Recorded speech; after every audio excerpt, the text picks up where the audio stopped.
stand for our national anthem. I know you just said that.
Adjunct professor in the School of Business and Technology with Webster University. It is indeed an honor to welcome you to our 2016 commencement ceremony. And graduates, I must say you all look beautiful out there today. Yes,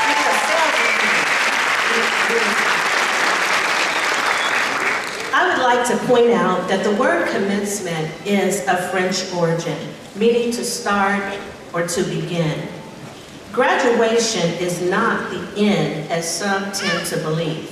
Instead, it is the beginning of the rest of your life.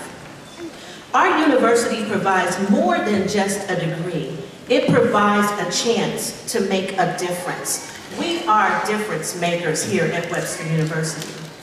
Today signifies the culmination of many years of hard work in the relentless pursuit of knowledge.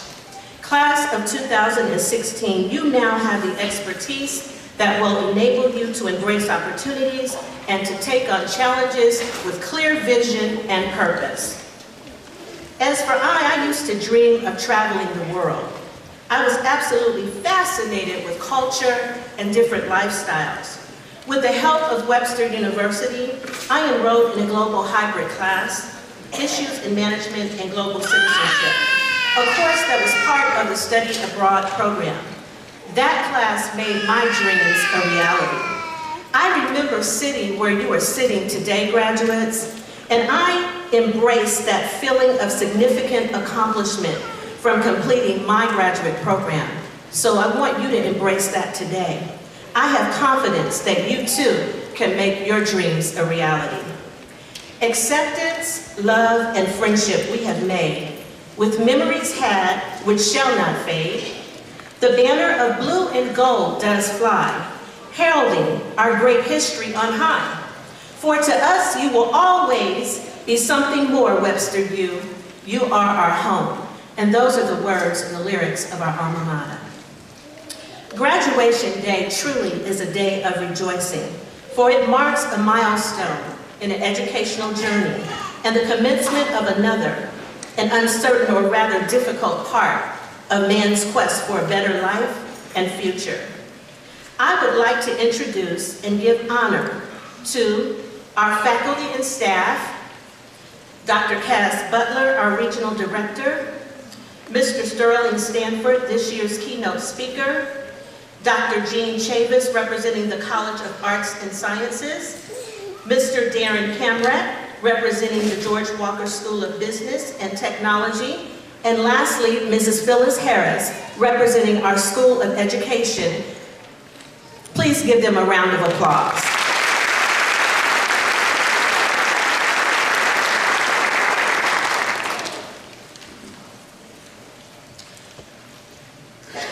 The gentleman that I'm about to introduce received his MBA in 2003 from Webster University. He is a board member for the Kansas City Young Audiences, has received recognitions from almost a dozen associations, and is an active volunteer with even more corporations. Please put your hands together for UMB Financial Senior Vice President, Mr. Sterling Stanford. Let's give him a hand.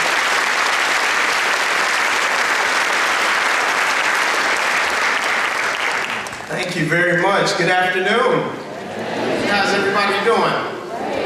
First, let me give honor to my Lord and Savior for waking me up this morning so I can be here.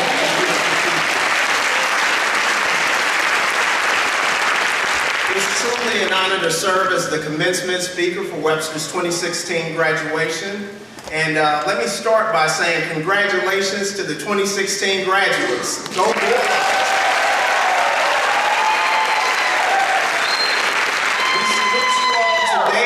Celebrate this remarkable accomplishment and major milestone in each of your lives.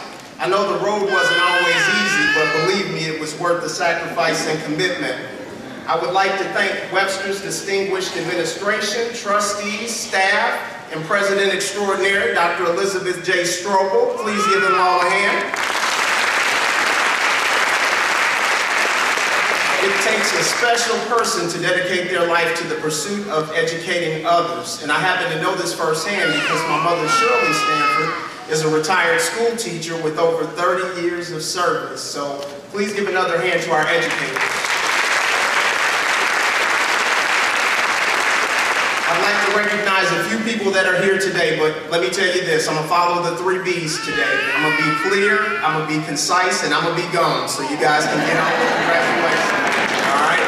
So first I'd like to recognize my little sister who's here with me today. Her name is Erica Fields, and she's over there. Wave your hand, Erica. And the reason that I wanted to recognize her is because her mother, Faye Wheeler Montgomery, is an alumnus of Webster University. She's resting in heaven right now, but I know she's here with us in spirit today. So I wanted to recognize her, and I know she'd be proud of you, Erica.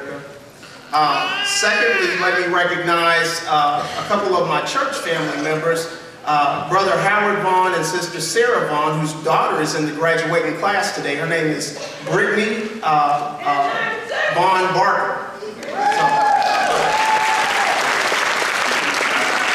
All right, so let me go ahead and move forward.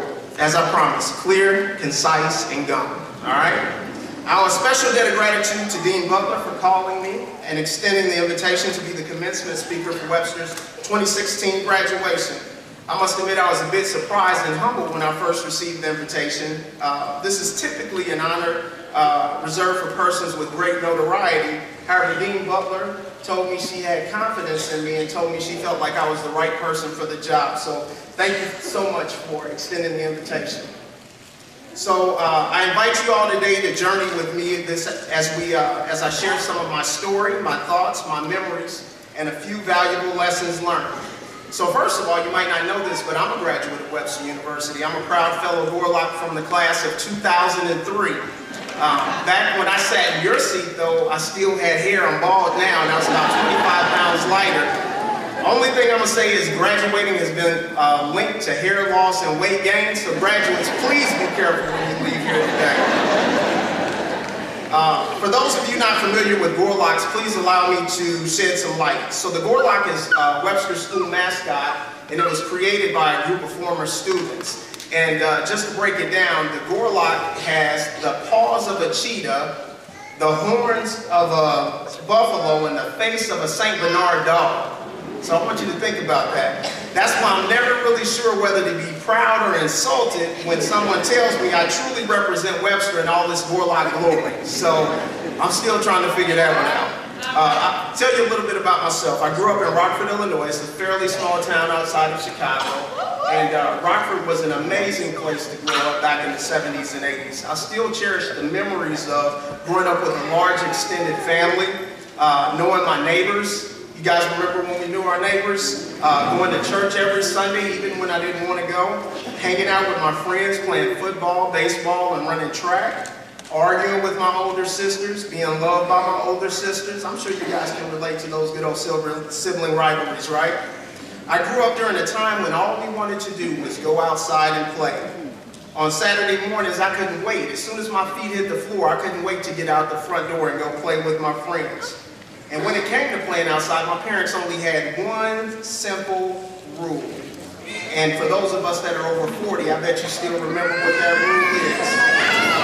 My mother and father always told us, your feet better be on this porch before the street lights come on.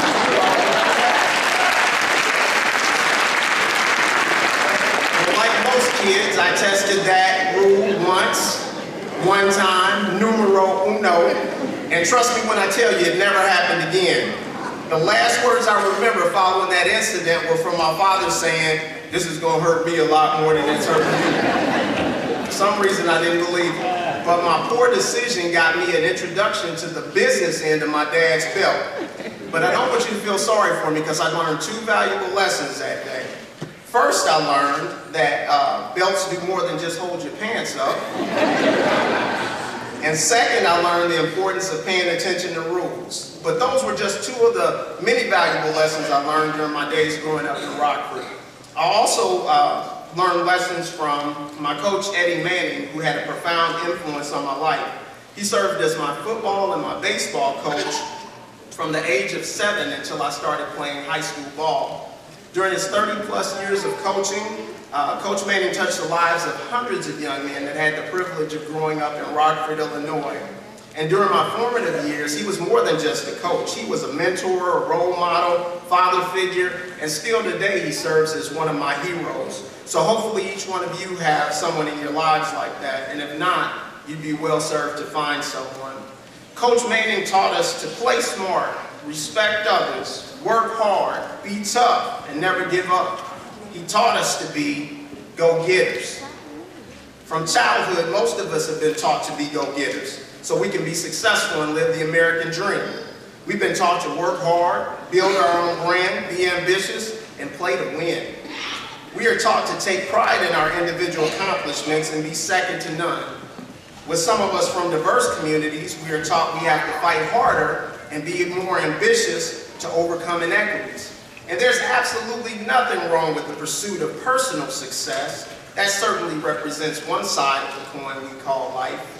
However, my message today for you is about the other side of that coin. The other side of that coin is transformational and life-changing. The other side requires us to push past our selfish ambitions and place our emphasis on becoming selfless. Poet and essayist Maya Angelou put it this way: people will forget what you said, people will forget what you did, but people will never forget how you made them feel. I want you to think about that for just a moment. The pursuit of success and happiness comes with a great obligation. That means your graduation today is not simply enough to be a go-getter. With your time, your talent, and your resources, you have a right and a responsibility to become a go-giver. Now you might be asking yourself, what is a go-giver? Being a go-giver is more than a mindset. A go-giver is someone who aspires to give more than he or she takes from this world. A go-giver is a person who's willing to consider the interests of others before their own. Go-givers are those of us who stopped tuning in to that all-too-familiar radio station. You know the one, WIIFM. What's in it for me, right? Go-givers are people who have learned the true secret to success is giving without any expectations of getting anything in return. So today I'll tell you, it takes a village to create something meaningful, lasting, and transcendent. And so we too as individuals are formed by the communities in which we live and serve. Developing a giving attitude and spirit takes a lot of resources to create. None of us got here by ourselves. It takes time, effort, love, energy, and patience. So too is the effort of being a living, thriving, contributing member of any community or organization and giving back a little bit more than we take from those that love and nurture us. Now, I was first introduced to the term go-giver as I was preparing to attend a leadership conference in 2011. Bob Bergen was scheduled to be the keynote speaker at the conference. Now, Now, Bob Berg and John David Mann wrote and published a book called The Go-Giver in 2007, which turned out to be a national bestseller. All conference attendees were given a copy of the book about 2 weeks prior to the conference. I remember opening up the book one rainy Saturday morning, and I became so engrossed in the story that I finished the book in one day. Bob and David had finally given a name to a value that I lived by. I was doing it, but I didn't know what to call it, but that I had lived by and witnessed for years. The Go-Giver tells the story of an ambitious young man named Joe who yearns for success. And probably most of you are going to yearn for success, right? That's why you went forward and got your degree. Joe is a true go-getter, though sometimes he feels as if the harder and faster he works, the further away his goals seem to be. Now, I'm not going to ruin the story for you, but it's a story to which many of us can relate. Joe ultimately learned the 5 laws of stratospheric success. Joe learns that changing his focus from getting to giving, putting others' interests first, and continually adding value to their lives ultimately leads to unexpected returns. Now, I'm going to share those 5 laws of stratospheric success with you this afternoon. And since I don't have Bill Gates or Oprah money, that's going to have to serve as my graduation gift. So, Merry Christmas. All right. The first one is the law of value. Your true worth is determined by how much more you give in value than you take in payment. And I want you guys to remember this. The law of compensation. Your income is determined by how many people you serve and how well you serve them. The law of influence. Your influence is determined by how abundantly you place other people's interests first. And this next one, the fourth one, is my favorite. The law of authenticity. The most valuable gift you have to offer is yourself. The law of receptivity. The key to effective giving is to stay open to receiving. I was fortunate enough to grow up in a home with parents who were go-givers in every aspect of life. My mother, Shirley Stanford, and my father, Jose Stanford, were go-givers before the phrase was even coined. I witnessed my parents helping family members, friends, and neighbors in need without expecting anything in return. They set a great lesson, right? They showed by example. Their joy and sense of satisfaction seemed to come from being a source of light in the midst of darkness. Even with my parents serving as positive role models, there was a time in my life when my main focus was making money and my own personal success. During my late teens and early 20s, I thought I had life all figured out and I was just going to blaze my own path. Becoming a go-giver was the furthest thing from my mind. My personal transformation from being a go-getter to a go-giver was a hard lesson learned from my own experiences due to this condition I've got. It's a medical condition. It's called hard-headitis. And so I don't know how many of you have had that or have that, but I got it, right? I'm blessed to say my life and my mindset began to change following a difficult conversation with one of my beloved mentors who loved me enough to tell me the truth. His name is Elmer Harris. And when I was about 27 or 28 years old, he and I sat down and had a conversation. I had already achieved several of my personal and professional career goals, but I wanted more. There had to be something more. I had built my first home. I was a senior level executive at a local nonprofit organization. I was pursuing my MBA, and I was well respected in my community. In spite of what appeared to be a blissful existence, I knew there had to be something more to life. There was something within my spirit that was still unfulfilled. And at times I had feelings of emptiness. I felt like I was just as intelligent as many of my peers. However, they seemed to be experiencing greater fulfillment and success at a more rapid pace. I just knew there was something or someone that was conspiring against me to prevent me from living the life I dreamed about, and it didn't seem fair. Mr. Harris sat quietly, which was his nature. He had a quiet spirit. As I vented my frustrations and carried on about just how smart and important I thought I was at the time. As my parents would have put it, I was feeling a little big for my britches, right? Me, my, and I were words I used often. I must have rambled on for almost 15 minutes, and after listening patiently, Mr. Harris said something to me that changed my life, or helped to change my life from that point forward. He said, "No one cares what you know until they know that you care." son, you need to start building bridges and stop building walls. Wow. Can you imagine how that hit? Because it meant that it wasn't somebody else's fault. I had something to do with it. He said it from a place of love, but it still cut me deep all the same. It was exactly what I needed to hear, and it led me to a new level of self-awareness and a new mindset. The person that had been standing in my way all that time was me. I had always taken pride in being kind to others and being courteous. However, deep inside myself, I knew that I wasn't genuinely giving of myself to others. I only gave to others when it was convenient and when it didn't inconvenience me. That's not really giving. I had to knock down the walls and break out of the shell I had built for my protection from the world. But in order for me to be able to do what I needed to do, I had to break the shell so that the world could touch me, and in return, I could touch the world. That's the only way to do it. If you really want to make a difference in this world and be your authentic self, you must allow yourself to become vulnerable. It was time for me to begin with the end in mind. Now, my change didn't come about overnight, and even today I don't always get it right. However, my life has had greater purpose since my mindset changed and I became a go-giver. The joy and fulfillment I get from being a servant leader far surpasses any feelings I once had for individual accomplishments and personal accolades. Each day presents us with a new opportunity to live our lives as go-givers. Some people learn the value of being go-givers sooner than others. In fact, I'm sure many of you here today learned that valuable lesson long before me.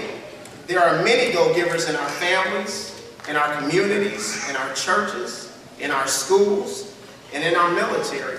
And so I'd like to pause, my pastor would say pause parenthetically right here, to give honor to our men and women of service, active and veterans. Thank you for what you do to allow us to live safely in this great country. God bless you.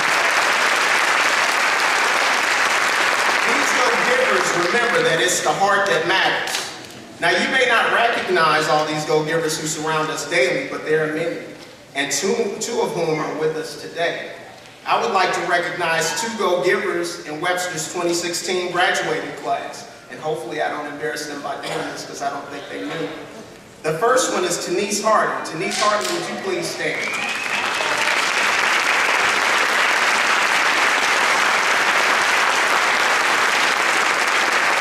Denise has a passion for children's causes. She has served for a number of years with the Youth Volunteer Corps to teach children the value of service-related projects. She volunteers for Big Brothers and Big Sisters of America and for the Ronald McDonald House. She is an unsung hero and a great example of a go-giver. Please give Denise a round of applause.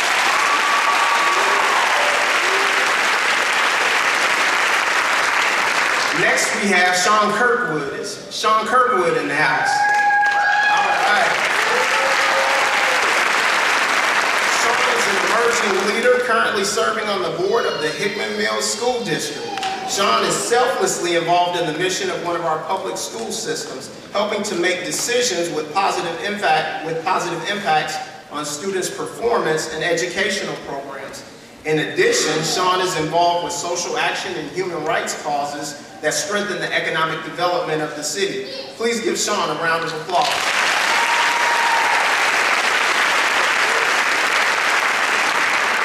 Now, before I close, I would like to share a quote that will help bring home this message about the power and importance of giving. Dr. Martin Luther King Jr. said, "We all have the drum major instinct. We all want to be important, to surpass others, to achieve distinction, to lead the parade. And the great issue of life is to harness the drum major instinct. It is a good instinct if you don't distort it and pervert it. Don't give it up. Keep feeling the need for being important. Keep feeling the need for being first. But I want you to be the first in love. I want you to be the first in moral excellence. I want you to be the first in generosity." Amazing quote. Lastly, in closing, I'd like to issue you a challenge, graduates. Graduates of the class of 2016, when your work on this earth is complete, and you arrive at the end of your journey, you will leave a legacy for your family, your friends, and your loved ones. When that day comes, people seldom reflect on how much money you made during your life, what types of cars you drove, or the square footage of the houses that you lived in. People will remember you for the lives you touched and the things you gave to make this world a better place. The date of your birth and the date of your death will appear on your headstone with a small dash in the middle, just a simple dash. However, that simple dash is an important symbol because it represents the life you lived between those two very important dates, your birth and your death. When you leave today, you have an opportunity to ensure that your dash represents a meaningful life of giving and sharing of your time, your talent, and your resources. Webster's graduating class of 2016, what will you do with your dash? God bless you all.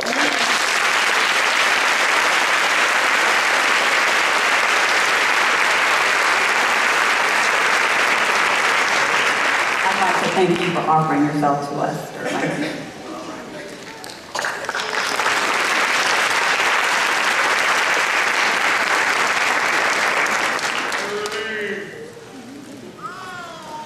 What an awesome message. Are you a go-giver? I think all of us in this auditorium today can resonate with his message. And I just want to give him a hand again, just a round of applause.